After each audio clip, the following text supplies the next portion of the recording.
देशामध्ये पाशवी बहुमत कुणालाच नको, कवी अशोक नायगावकर यांनी रोखठोक मत आता मांडलेलं आहे। कवी आणि साहित्यिकांचा देखील एकहाती सत्तेला आता विरोध असल्याचं पाहायला मिळत आहे। मोदींच्या 400 पारच्या घोषणेवर त्यांनी अप्रत्यक्षपणे टीका केली आहे। पाशवी बहुमतानं लोकशाहीला धोका असल्याचं देखील नायगावकर यांनी म्हटलेलं आहे।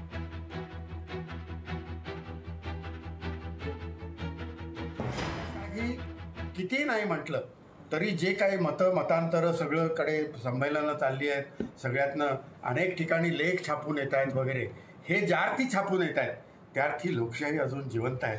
तुम्ही आम्ही सगळे एकत्र चर्चा करतो आहोत, हे एकाच अंगानं जाता कामा नये, पाशवी बहुमत कुठेही येता कामा नये, अशा पद्धतीचं आपण सगळे जो एकमेकांना चर्चा करताना बोलतो, याचा अर्थ असा की लोकशाही ही अशी या देशातनं नाहीशी होणार नाही। कुठेतरी येईल आणि लोकशाही नाहीशी करू नये, ते दिवस आता संपलेले आहेत। तुम्हाला सांगतो,